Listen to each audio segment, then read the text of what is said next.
Okay, when analyzing and studying an ALVOD, not a ALVOD, shame on you. Or Amanda, for example, do you remember your conclusions and new knowledge in your head, or do you create docs for it? I usually do it in my head. So I've gotten to a point to where I've pretty much internalized most, if not, like, I mean, basically everything that I know, except for a couple of details, which I have tracked away. And then any new knowledge is usually like minor little tidbits. So I sometimes I'll keep track of it. Like if we're doing like an advanced Overwatch League VOD review, I will take notes of it.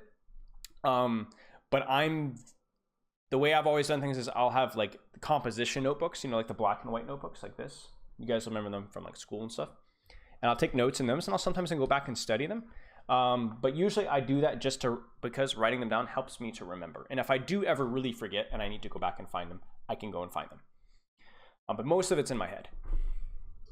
So I understand like usually because when it comes down to like new concepts and new knowledge, it's usually only a couple of details. For example, in the Sombra Tracer Briggs and Ball D.Va meta that we were coaching, I already knew how to play the composition, but it was a question of we had like a different system of communicating whether we'd go hyper aggressive, whether we play defensive, and also some different like little details like that were kind of new, but that was just a couple of things, so it was easier to remember. If I'd had to learn how to play that composition entirely, it would have been tough, and I probably would have had to take notes. Hey, cheers, mate. All right, when can you say that's time to take a rest from playing rank? Because I tried to play rank stage once and just lost 200 SR. I mean, what are you trying to... Okay, I would say it's time to take a rest from playing ranked when you're no longer productive out of it. You could lose 500 SR and still have a productive ranked day if you were focused, not too tilted, and you were still practicing something. You could have a day where you're gaining 200 or 500 SR. And it would be time to stop because you were distracted, because you were a little bit tilted, because you were just getting lucky, you know. So I would not tie when it's time to take a rest to SR. Or I mean, obviously, if you're losing a lot of SR, it's more likely that you'll be tilted and distracted. So that would be a red flag, but that doesn't necessarily mean that it's time to take a rest. You might, like I said, gain a lot of SR and be time to take a rest because you're just feeling off that day. So what I would do is I would take away the metric of SR and instead put on the metric of focus, attitude. Try and gauge how focused you are. Do you have a good attitude? Are you still thinking about and practicing in the mindset of learning? Because once that's gone, completely gone, that's when it's less likely to be valuable to continue to grind. Has nothing to do with SR. Well, that's not true. It has very little to do with SR.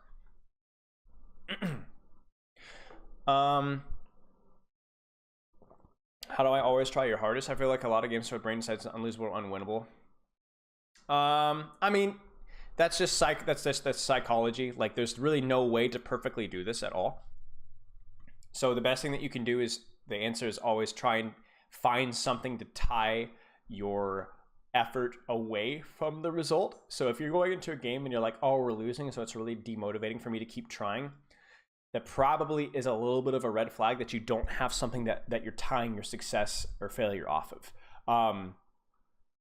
If I'm practicing piano and the only positive result is if I play the piece perfectly and I'm just now learning the piece, then it's going to be very disorienting and discouraging for me to gauge progress.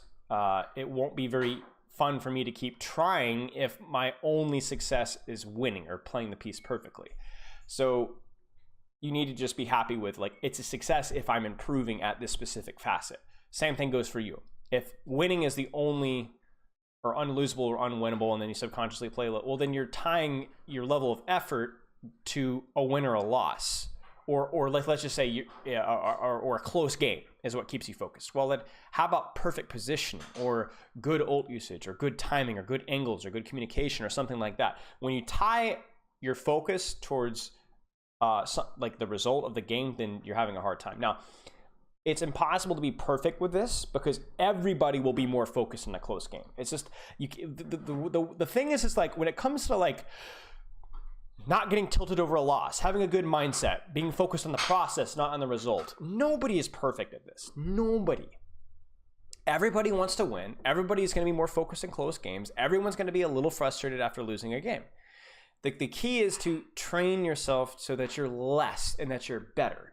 Just like with Overwatch, where the goal is never to be perfect, the goal is never to have a perfect attitude with stuff, because it's never going to happen. The goal is to have a better attitude. So you're thinking, oh, I try a little less when I decide it's unlosable or unwinnable. Okay, that's fine. Can we make it a little less? You know, can we maintain your effort for a little bit longer at a little bit higher of a level by turning your attention to something other than the result or how the game is actually going. So don't feel discouraged at this. You're not like I know Overwatch League pros who have issues with this. These kind of like mental issues or distractions aren't going to stop you from being a good player or being good at anything. It's just going to make it a little harder than it needs to be. What's the D.Va's role in ball comp mirror? Depends on what you mean. I assume you mean Briggs in. It's to deny DPS off angles mid-fight and to avoid taking damage. To be as efficient as possible with your HP and your matrix, and then in these brawls or these mid-fight things is to try and clear out sombers and tracers and balls and things like that. But all of that is like encompassed with take as little damage as possible, because if you get Discord and you take like a right click, you have to sit there with Harmony or on you for like 15 seconds or 2 packs. It's just a disaster. Briggs in has no healing, but so you really can't take damage.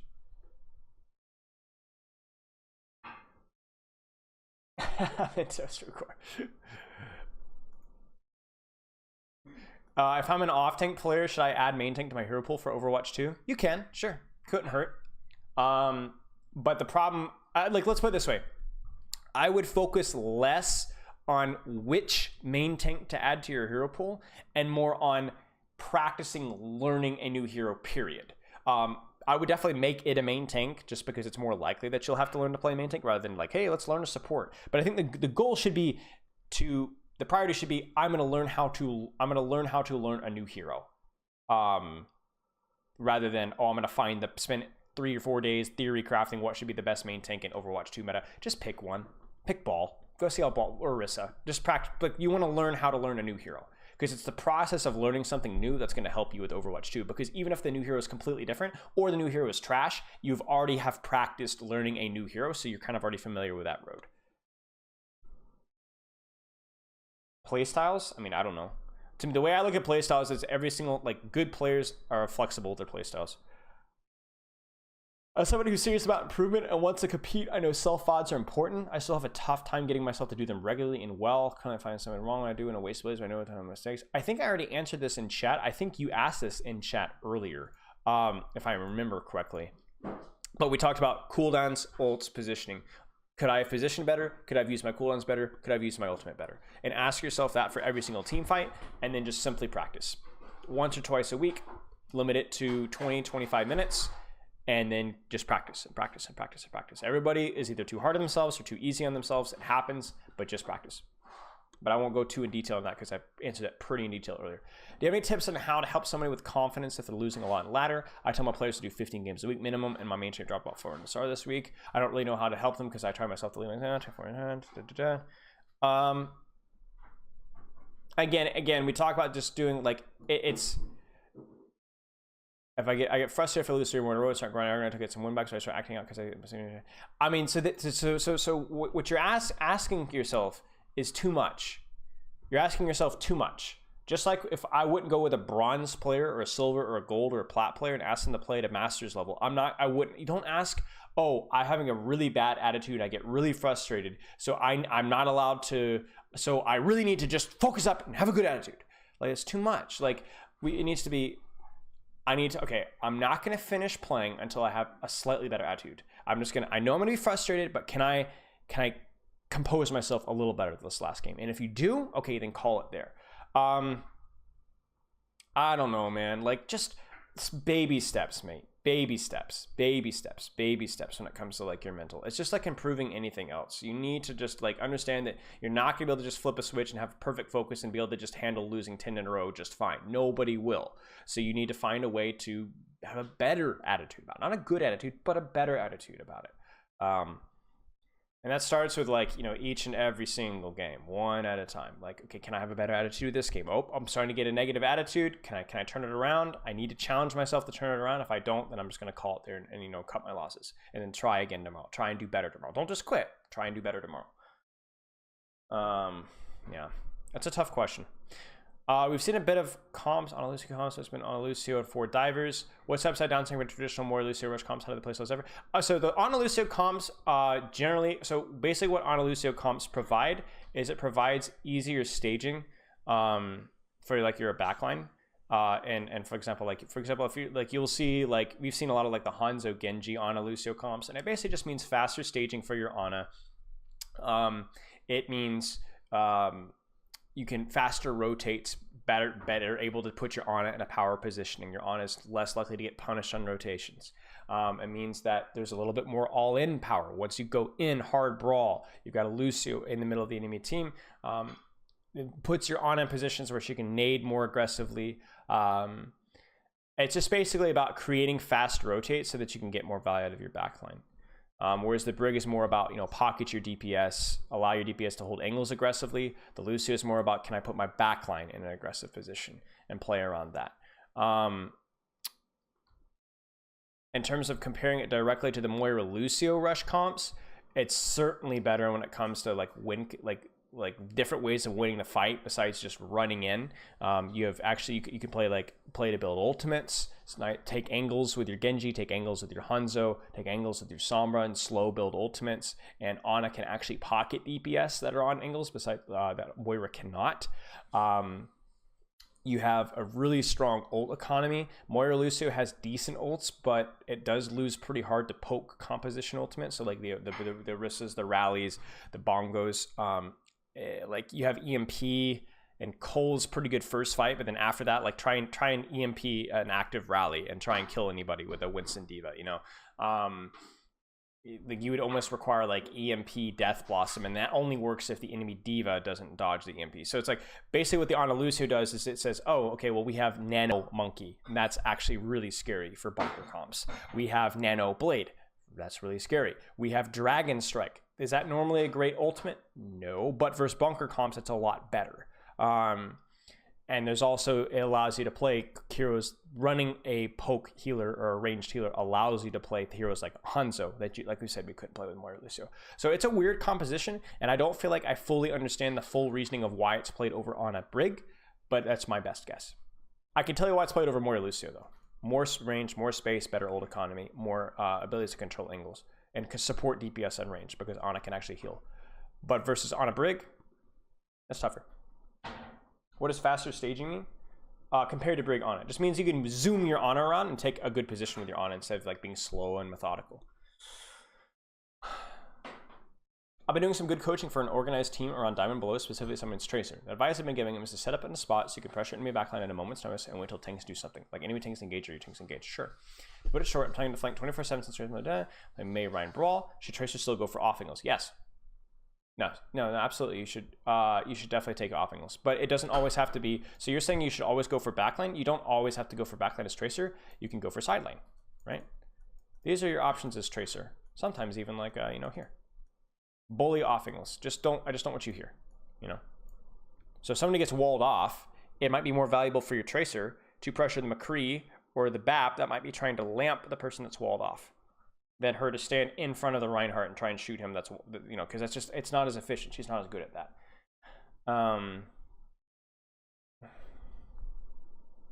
Mecha base versus, I mean, this is a great example right here. Orisa, Hog, Hanzo, Kree, Mercy, Warrior. Okay, so would you rather have your Tracer shooting the fortified Orisa that's walled off? Or would you rather have your Tracer shooting the Hanzo, shooting the Mercy, shooting the Moira, forcing Fade, forcing the Mercy to run away, forcing Peel on the Mercy, forcing the Hanzo and the McCree to shoot your Tracer and not people that are shooting you? Like, right? So you're basically taking a lot of heat off of your core because everybody's scared of the Tracer around them. Meanwhile, they get, you know, punched in the face. It's like if you had like a really, really strong, this is going to be a weird analogy, but if you had like a really, really strong beefy Street Fighter and he had like this sidekick that was like this really annoying like wasp, and the wasp would just fly around your head and like sting you in the head and the ear and the neck and the shoulder. you know, and it's like you're constantly and he just gets pile drive in the face. It's like that really annoying, painful distraction that allows the brute force to hit that much easier.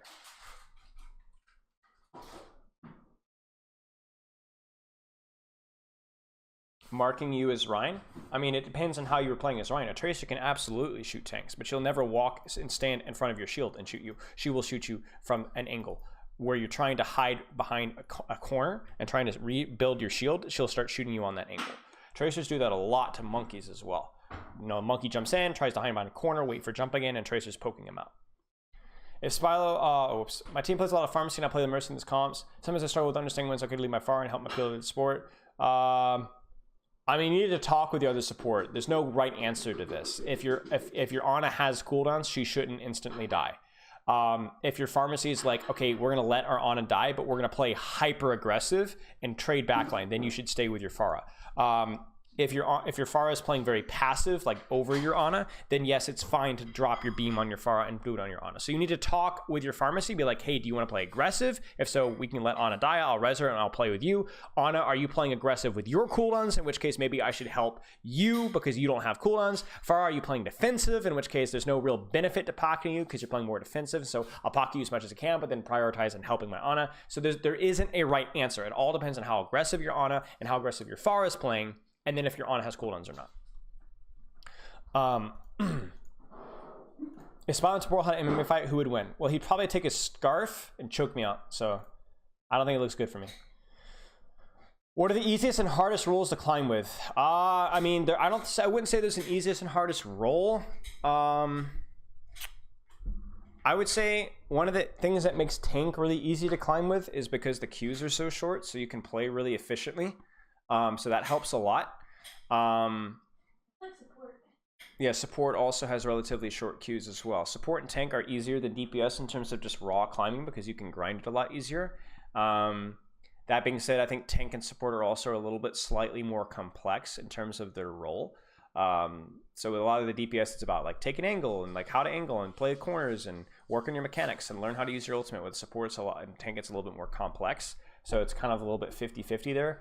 And then also you have to like look at certain DPS and certain tanks. Like you look at something like if you're a low rank player, learning how to play something like a Zarya and just building your grabs, or maybe a Reinhardt would probably be easier than trying to climb with Winston, right?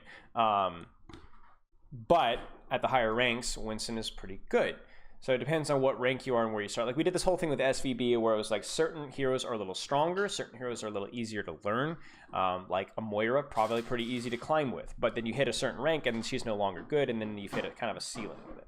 You have to play very, very clean with Moira to be like an OTP and climb the GM. Yeah. For example, DPS. Hanzo is very, very strong.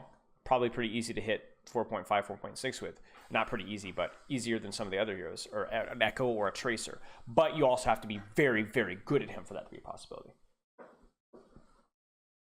In or out with a Wrecking Ball? It depends. Generally in, but maybe the enemy team is like rushing your team and you could boop them away. Like if it's a Reinhardt comes running into your line, you could boop them away or slam them. Tracer Summer Briggs in is being played on. I mean, I'm not going to pull open, I'm just going to describe it to you really fast. The way it's played is that it's very simple. This composition does better in open spaces. This composition does better in closed spaces. So in a map where a map that's really open long sightlines, this composition needs to put early pressure and get damage done. In other words, that Ashe needs to hit shots on the ball and on the D.Va and on the Briggs Zen and on the Sombra and on the Tracer. And that Sigma needs to get shots on the ball and on the D.Va and on the Sombra and on the Briggs Zen before they dive. If this composition is allowed to take all the angles and 3, 2, 1 and dive, then this composition will die instantly. So this composition's only hope is to keep them at distance, and when they dive, hope that they're already low in resources. So that Tracer doesn't have recall, the D.Va's no matrix, ball's half HP, that sort of thing. Or maybe the Ashe hits a headshot in the Zen, and then they dive, and the Zen can't peek for Discord because he's getting an armor pack or something like that. The other thing that this composition has going for it is that this guy generally requires a lot less healing than this guy. So that means that he can play a little bit more aggressive in some, like more open space, and doesn't have to just kind of AFK. Then you can go into things like Old Economy. Flux can force Trance, which allows your Tracer Ball to get basically free kills on their Zen if you can get a Discord. You know, this comp has EMP, which means that their Zen has to save and worry about EMP. D.Va does mean that the dives, that it's a lot harder to kill this backline. Or it's a lot more, it's concerning because, like, for example, they might dive Brig Zen with Ball, you know, D.Va and Sombra, and Tracer can duel the Ashe, right? Because now everyone's focused on helping the Zen, and now the Ashe is by herself, not getting any help. So if, I mean, okay, we'll look at it just a little bit. He baited me. He didn't give me a timestamp there. I mean, I imagine we might see it here. It'll probably be on Sanctuaries where we'd see it if we do. So maybe this map. Yeah, so this map is fine. Notice that they're opening on D.Va here because they're scared of the high ground. Even though they're playing the Ashe, they're probably opening on D.Va. Do they play the next map? Because probably the next map is where you'd see Sigma. Yeah, they'll probably see Sigma here. Yeah. So it's more open sightlines, less high ground. So Sigma's more attractive. So you see here, like, do you see? This is exactly what we talked about. They're looking to get a dive on this backline here. Now, do they have to go fast? Not necessarily. This team could just hide and wait for them to come close. They don't have to play fast. They just can't take damage. But what happens is then they try and go fast, but Tracer blinks right in, and before they dive, this team gets a kill. So now this is exactly what we talked about. If this team is able to get a kill before the dive or get a pressure before the dive, then this team will win. So this team, because they got the kill on Tracer, they have a much, before the dive actually happened, this dive is not going to really matter. Even if they didn't kill the Tracer, if they got like recalled, it would have forced a lot of resources out. So now what they're going to do is they're going to force, you know, this guy out, and now Team Green, even though they lost their Zen, Green's going to go, push. They've used all the cooldowns, take open sightlines, take open space. And now BM Hawk has to find a way to sneak around and short close range sightlines and find a way to quickly close the distance on this team. Or find a way to close the distance. It doesn't have to be quickly, but you don't want to take damage. Like right now, you look at Yahoo. Yahoo's discorded. He's getting shot. He's getting spammed. This is not what they want to do. And which is why sometimes you'll see comps like this. You're like, this comp should play more defensive, right? Not necessarily. This comp wants to play, might play very aggressive in open space because they don't want to play too defensive and hide, because then these guys can take the entire map away, take a million flanks, and then dive. So it's like hitting the monster in the face before he's ready to chop you. Like Jason Voorhees is coming out of the water and looking really spooky, and then you just take a shotgun, bam, bam, bam, bam, bam, right? He doesn't even have his chainsaw started. I don't even know what he used. I've never seen those moves, okay? So, but he's not ready, and you hit him in the mouth before he was ready, instead of running and screaming and hiding. That's good. So you either take really long sight lines and take really defensive split positions and punish them, or you're like, you know what, let's play aggressive, but we play aggressive and open. We don't even let them set up a dive. But for that to happen, your Ashe Sigma have to be getting work done. Hey, chat. So you see how they're like, we want to keep you away, but we're going to shoot you really hard if you get close. Like, you see, as they're playing in the open space, their Tracer's now playing hyper aggressive. Oh, now you're going to try and dive my team? Okay, now I'm going to punish you for that. So even though they kill the Zen, they're getting a lot of work done. Again, it's just, if nothing else you can take away from the day, this like long sight line, this like short sight line. I mean, it makes sense, right? Tracer or Ashe versus Sombra. What is Sombra better at? What is, Sigma versus D.Va? D.Va does a lot of damage up close, but Sigma will spam her out. So it's all about which team plays better, like are we playing long sight line or short line? That's basically it. You can play slow short sight line, slow short, long sight line, or you can play fast long sight line, fast short sight line. It's completely up to you. Yeah, this is max quality. I mean, it's contender stream. It's like terrible quality usually. We'll watch one more team fight. But you see, like, look at the range they're playing. This Ashe could play very aggressive on this range and try and put out as much damage as she can, but they're always playing range. It has nothing to do with being slow. It's just range. Like, maybe they get Bob and they want to push into them. Well, they would want to push into them from range. Dude, look at that. Sombra's instantly out because one Ashe shot, now she's gone. Here comes the Bob. Look how aggressive they're playing here. But it's an open sight lane. It's much more comfortable for them. Here comes the Bob, and they're dead. So the enemy BM Hawk never really got the chance to close the distance. Never. Now, there's different ways of playing around that if they kite away really well. I won't talk about that there because that gets a little complicated, but yeah. Why are some teams like Dallas running Doom, Hanzo, Winston's Art, Ana-Lucio, and King's Row Attack? Just personal preference. Very good Hanzo, Doomfist, Ana, Winston. That's basically an anti-brawl dive because you have Nano Boost, you have a Doomfist that can one-shot just about anything, you have Hanzo, who's obviously good versus like the brawlier heroes.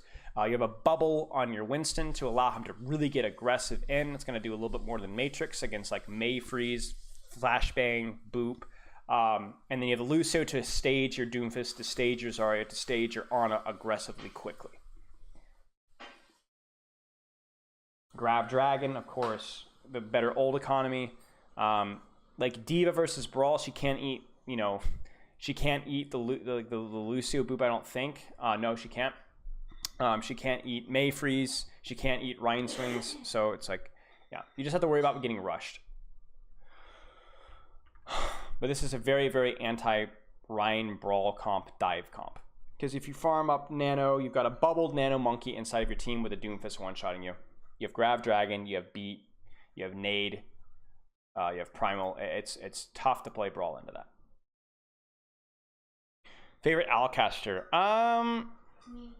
I think